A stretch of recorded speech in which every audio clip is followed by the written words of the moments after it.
이 시간 함께 하나님의 말씀 보도록 하겠습니다. 신명기 구약성경 286페이지에 있는 15장 12절부터 18절까지의 말씀입니다. 오늘은 범사에 복을 받는 비결이라는 말씀의 제목을 가지고 우리가 함께 신명기 15장의 말씀을 통해서 은혜를 나누도록 하겠습니다. 하나님께서 우리에게 복 주시기를 원하십니다. 하나님 나에게 복 주시기를 원하십니다. 믿으시기를 바랍니다. 하나님으로부터 오는 그 풍성한 복을 다 받아 누리시기를 축복합니다. 근데 우리가 이제 교회를 다니면서 신앙생활을 하면서 하나님의 말씀을 배우고 하다 보니까 이미 이제 우리가 알게 된 게 있어요. 뭐냐면 하나님께서 우리에게 주시기로 약속하신 참된 복이 무엇이며 그 복에 가장 가치 있고 진짜의 복이 뭐예요? 그 최고의 복이 내가 하나님을 믿음으로 해서 내가 생명을 얻는 것이죠. 영원한 생명을 얻는 것. 그래서 우리는 이제 이 땅 가운데 살면서 우리는 부활과 영생을 소망하면서 살아가는 거잖아요. 또 우리가 한편으로 우리 마음 가운데 소원하는 게 있는 거예요. 뭐냐면 그래도 이 땅 가운데서 우리가 살아가면서 나중에 우리가 죽고 난 다음에 영원한 그 생명을 소유하는 것도 너무나 감사하지만 그런데 이 땅을 살아가는 동안에 좀 그래도 우리가 좀 부유롭고 풍요롭게 살아가기를 원치 않습니까? 우리가 이 땅을 살아가면서 하나님께서 나에게 물질을 주셔서 내가 그 물질의 능을 통해서 많은 사람들에게 또한 선한 일을 끼치면 너무나 감사하지 않습니까? 근데 왜 그런 것들을 소원하지 않습니까? 왜 그걸 기도하지 않습니까? 태어날 때 어떤 사람은 부자로 태어나기도 하고 태어나 보니까 우리 아버지가 엄청 큰 부자야. 근데 내가 태어나 보니까 우리 아버지는 엄청 가난한 사람이야. 이렇게 되면 내 의도와는 전혀 상관없이 어떤 사람은 부자로 살아가게 되고 어떤 사람은 가난하게 살아가게 되죠. 하지만 이 땅을 살아가면서 우리가 하나님을 믿게 되면 하나님으로부터 인해서 우리가 주는 복을 누리면 이게 어떻게 돼요? 역전되어져서 바뀔 수 있다고요. 그렇지 않습니까? 우리가 세상 사람들하고 똑같이 살아가는 것이 아니라 세상과는 전혀 다른 방식으로 하나님께서 주시는 것들을 누릴 수 있어야 된다는 것이죠. 오늘 말씀의 제목이 무엇입니까? 범사에 복을 받는 비결이라는 거예요. 제가 이걸 딴 데서 가져온 게 아니라 오늘 우리가 읽은 이 성경 말씀에서 제가 제목을 가져왔습니다. 18절 말씀 맨 마지막에 있는 부분입니다. 제가 읽어보겠습니다. 18절 제일 마지막에 있는 부분. 그리하면 네 하나님 여호와께서 네 범사에 내게 복을 주시리라. 아멘. 이런 말씀 있습니까? 없습니까? 있지 않습니까? 그러면 우리가 범사에 복을 받는 비결을 배워서 우리가 이 땅 가운데 살아가면서 우리가 물질적으로도 어렵지 않고 힘들지 않고 살아가면 얼마나 감사합니까? 그렇지 않습니까? 교회를 다니면서 신앙생활하면서 5년, 10년, 20년 이렇게 시간이 많이 지났는데 여전히 가난하다. 왜 그럴까요? 내가 교회를 다닌 지 20년, 30년 지났는데 여전히 가난해요. 왜 그럴까요? 이 비밀을 몰라서 그런 겁니다.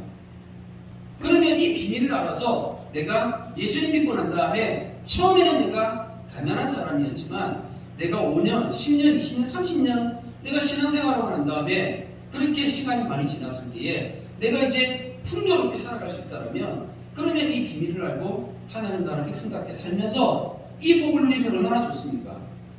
그렇지 않습니까?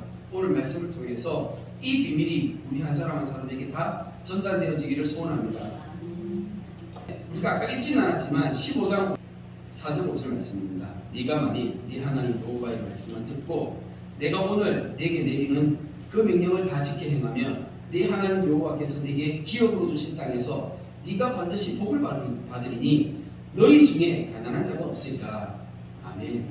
이 5절 말씀에도 보니까 네가 반드시 복을 받는데 너희 중에 가난한 자가 없을 거야 하는 이런 말씀이 있죠. 우리가 교회 다니면요 대부분의 사람들이 이 복을 너무너무 좋아해가지고 이 복을 어떻게 받을 것인지를 막 이렇게 연구하면서 그래서 성경 말씀 가운데서도 주로 보면 복 받는 어떤 그런 말씀들을 이렇게 집에 이 현관 입구에다 딱 걸어놓기도 하고, 식당이나 뭐 이런 가게 운영하는 사람들은 또 그런 말씀을 딱 이렇게 가게에다가 걸어놓기도 합니다. 그렇지 않습니까? 예. 주로 그래서 많이 걸리는 그 말씀이 어떤 구절이에요?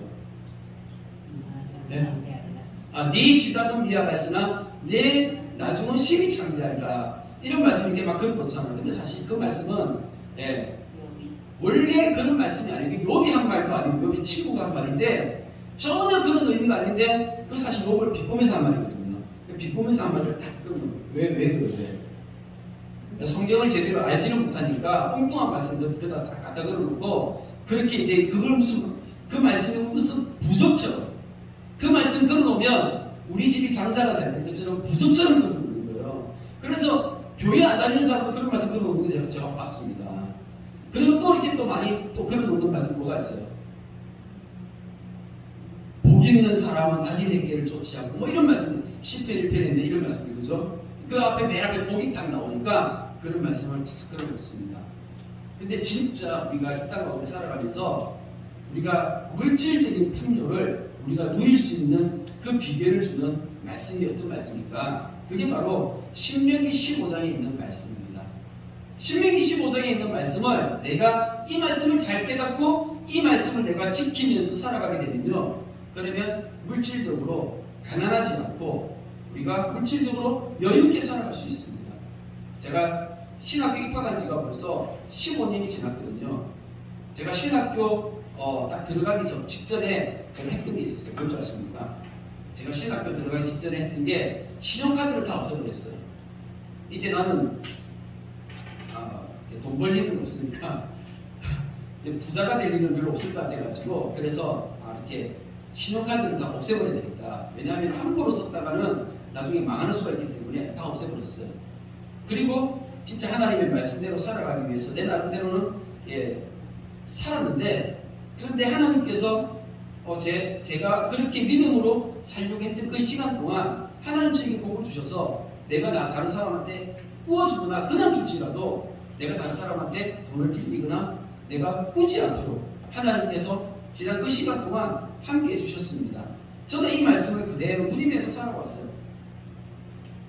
가난하지만 가난하지 않는 삶을 하나님께서 살게 해주셨다는 겁니다. 그게 진짜 복인 거였죠.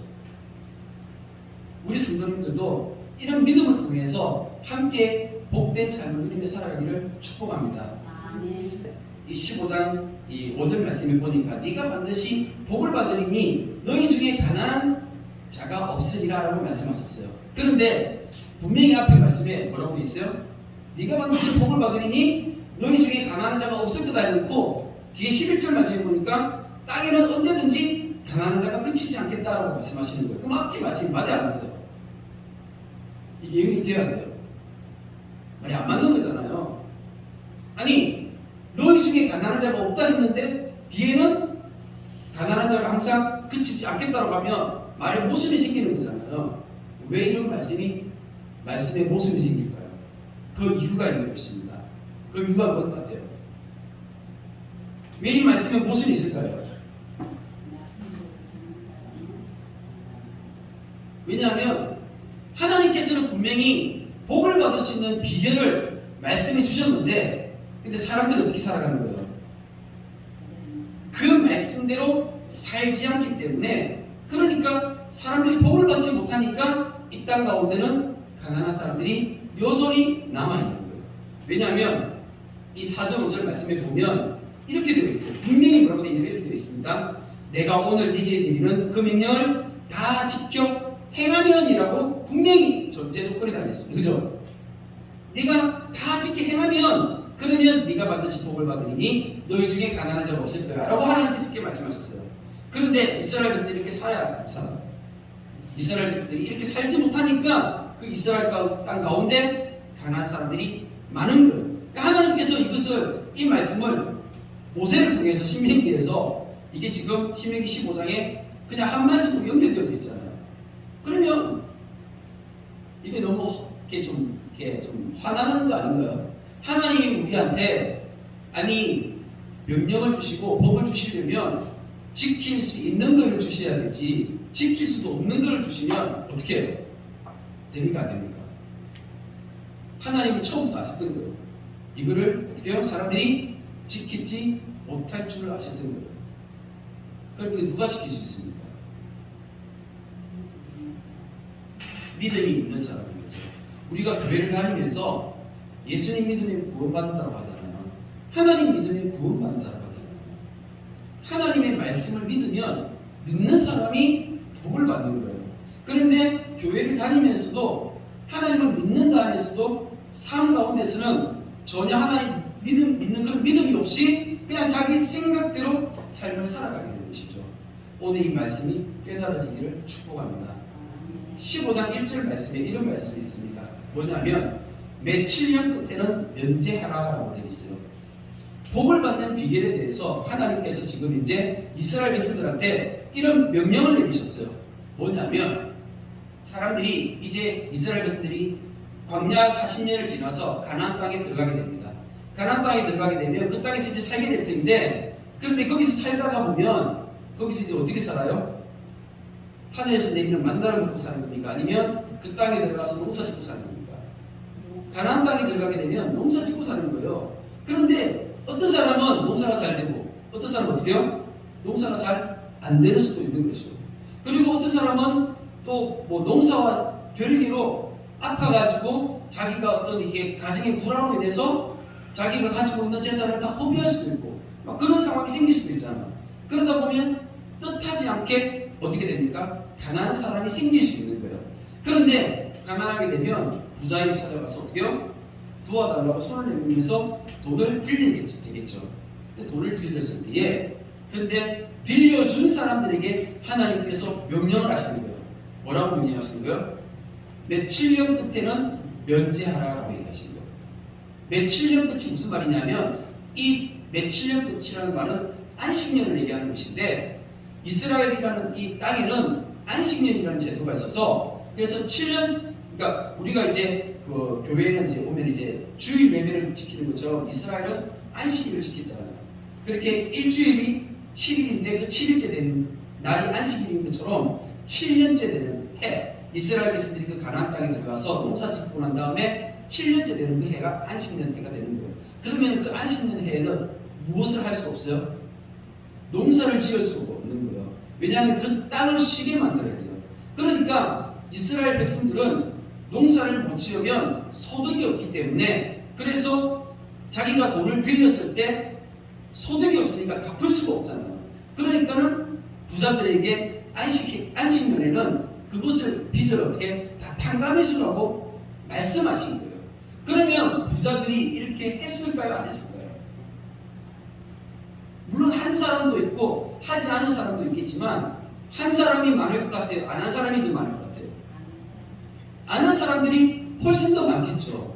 그러면 하나님 믿는 하나님의 백성들이 하나님의 말씀을 믿으면서 살아가는 거예요? 전혀 그렇지 않은 것이죠. 그러면 하나님께서 왜 이런 명령을 주셨는가라는 거예요. 왜 하나님께서 이런 명령을 주셨는가? 우리가 말씀을 통해서 이런 것들을 생각해 볼 수 있어야 된다는 것입니다. 자, 오늘 우리가 읽었던 말씀을 한번 보도록 하겠습니다. 12절 말씀에 보니까 네 동족 히브리 남자나 히브리 여자가 네게 팔렸다 하자.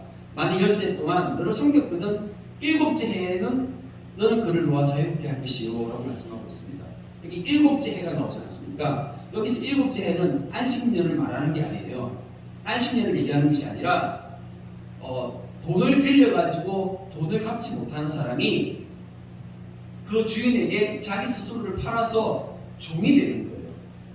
그러면 그 주인 집에 들어가가지고 6년을 일하게 되고 6년 섬기고 난 다음에 7년째 되는 해에는 이제 그 주인이 이 종을 풀어주라는 것이에요. 그래서 6년을 섬기고 7년째에는 자유를 얻는 이것이 바로 이제 7째 해에 그 사람을 놓아주는 이 법인데 그런데 이 일이 사실 원래는 불법이랑 마찬가지예요. 왜냐하면 이스라엘 백성들에게는 하나님께서 처음부터 레위기 명령에 뭐라고 되어 있냐면 자기 동족은요 종으로 삼을 수 없게 만드셨어요.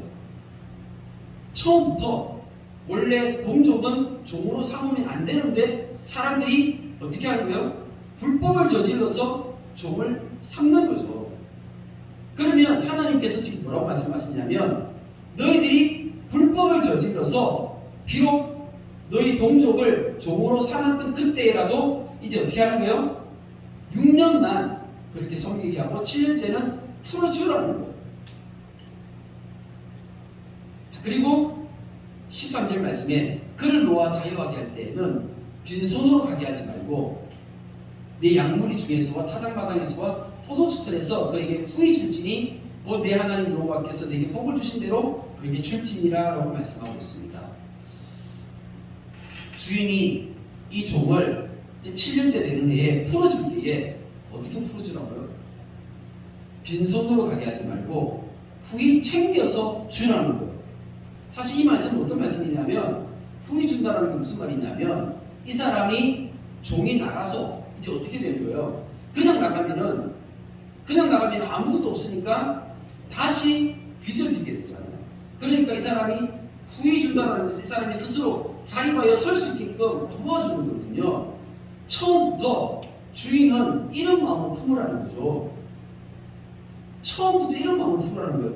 자기 집 종을 종처럼 부리는 것이 아니라 형제처럼 대하면서 그리고 그 형제가 나중에 7년째에 나갈 때에는 그냥 내보내는 것이 아니라 그 사람이 완전히 설 수 있게끔 도와주는 거예요.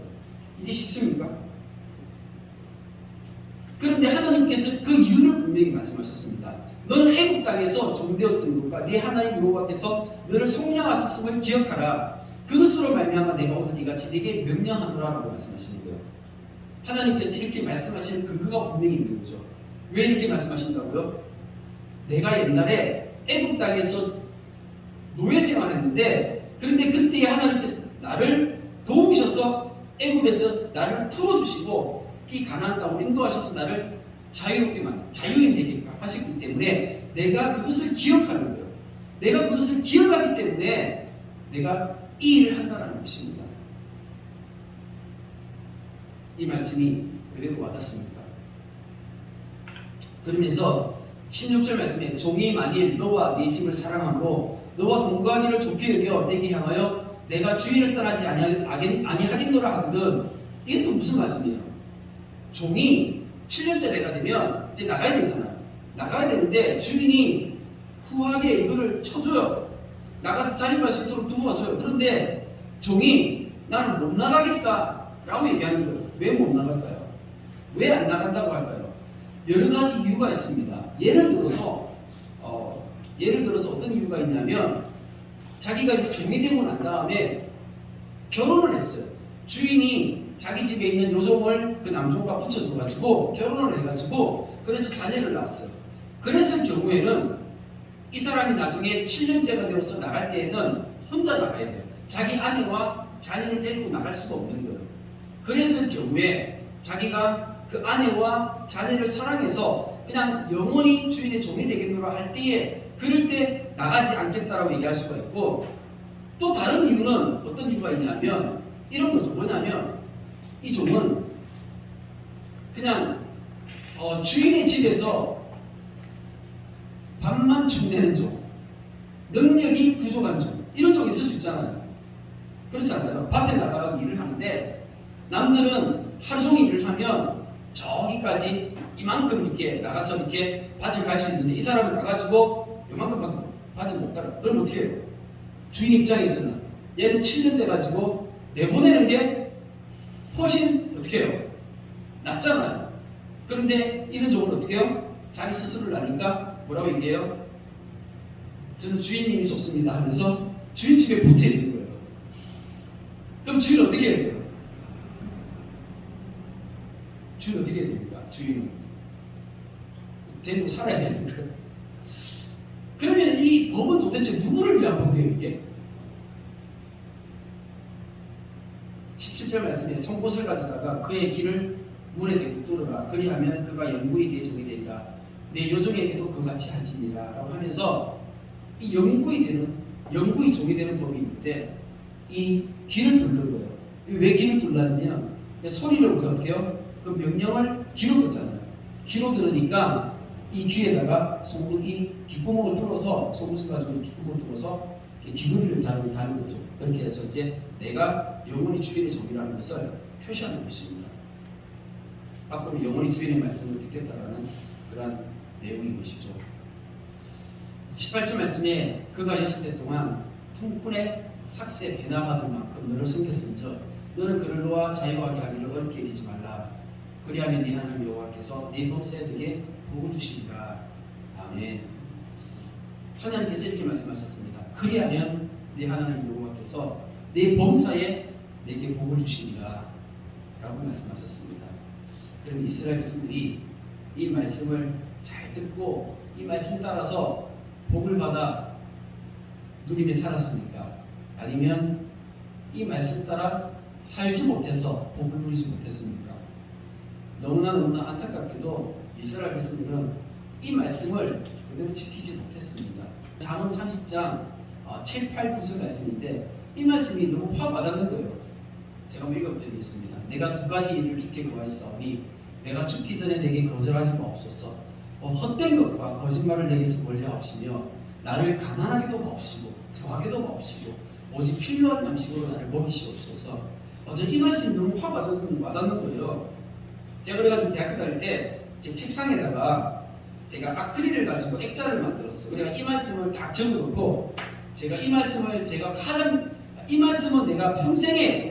내가 평생에 기억하고 하나님 평생에 나한테 이 말씀을 대로해 주세요 하면서 제가 기도하면서 딱 붙여놨던 말씀이 이 잠언 3장 7, 8, 9절 말씀이었어요. 왜냐하면 나를 가난하기도 마옵시고 부하기도 마옵시고. 왜냐하면 가난한 건 싫은데 이 부자가 된다고 생각해 보니까 너무 피곤한 거예요. 이게 너무 마음에 안 드는 거예요. 그러니까 말씀을 딱 읽어보니까 부자가 된다는 것 자체가 너무 손해보는 게 보는 거예요. 그래가지고 이게 부자 돼도 피곤하다. 이거 아닌 것 같아. 해가지고 제가 이제 이 말씀이 너무 와닿아서 다 끌어놨는데, 그런데 나중에 이제 이 말씀을 조금 더 이렇게 읽어보니까 이 말씀을 이제 깨달아 이제 알게 되니까 이 말씀에도 이런 부분이 있었던 거예요. 뭐냐니까 왜 내가 부자가 되는 것을 원치 않는가?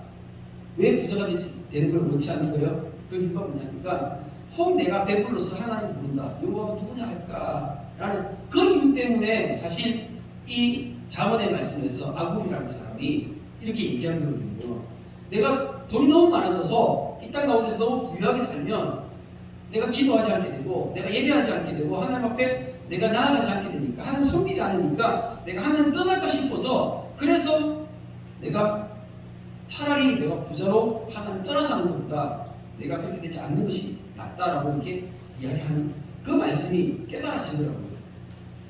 이스라엘 백성들이 어떤 삶을 살았는가 우리가 이런 말씀을 한번 좀 찾아봤으면 좋겠습니다. 예레미야 34장에 있는 말씀입니다. 예레미야 34장 8절부터 말씀인데 제가 한번 읽어보도록 하겠습니다.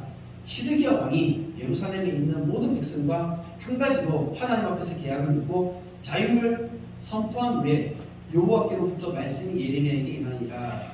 그 계약은 사람마다 각기 히브리 남녀 노비를 도와 자유롭게 하고 그의 동족 유다인을 종으로 삼지 못하게 한 것이라.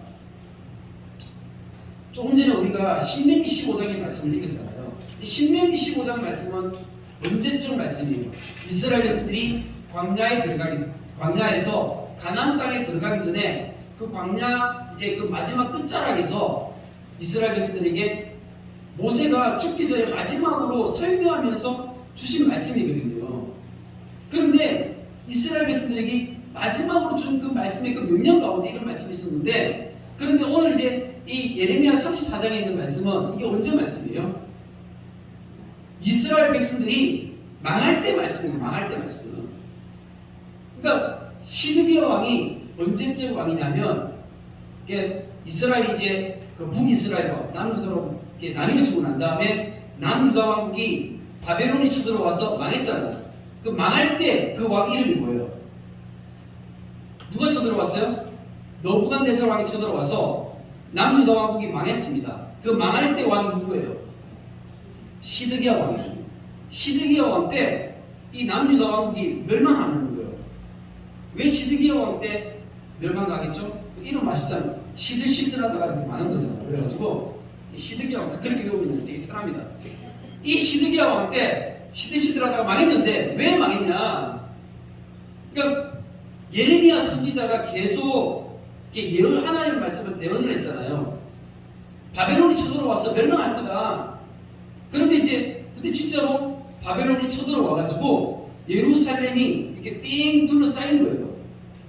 근데 이제 그게 언제 멸망당했냐면 BC 586년에 멸망당했다고 하는데, 그런데 그 멸망당하기 2년 전에 바벨론이 이렇게 삥 둘러싸다 보니까, 그러니까 이제 이 시드기 왕 입장에서는 어차피 바벨론에 해가지고 우리가 다 망할 수 있는데, 그럴 것 같으면 그럼 우리가 예레미야 말대로 하나님 명령대로 한번 해보자 라고 한 거예요.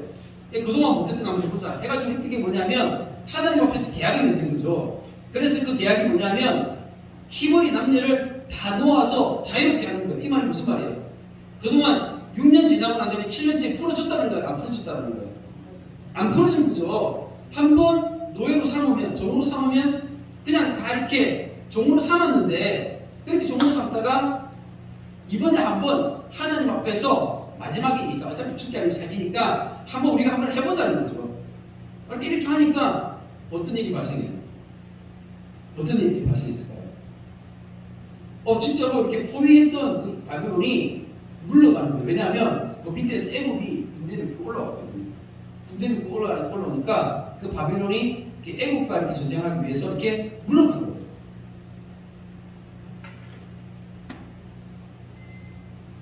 이 계약에 가담한 고관들과 모든 백성이 각기 노비를 자유롭게 하고 다시는 종을 삼지 말라 함을 듣고 순복하여 놓았더니, 그리고 11절 같이 하겠습니다. 시작. 후에 그들의 뜻이 되나요? 자유를 주었던 노비를 끌어다가 복종시켜 다시 노비로 삼았더라. 무슨 말이에요? 그러니까 무슨 말이에요? 그러니까 이제 하나님 앞에서 이 계약을 맺어가지고 이 노예들을 다 풀어줬어요. 다 풀어주고 나니까 어떤 일이 발생했어요? 바벨론이 그 성의 포위를 푸는 거예요. 그래서 바벨론이 물러가는 거예요. 물러가니까 사람의 마음이 어때요? 다시 본전 생각나는 거죠. 다시 본전 생각나는 거죠. 그래가지고 풀어졌던 노비들을 다시금 끌고 와가지고 복종시켜서 노비로 삼는 거예요. 자, 그러면 하나님의 마음이 어떻습니까? 우리 예레미야서 34장을 한번 가보도록 하겠습니다. 예레미야 34장.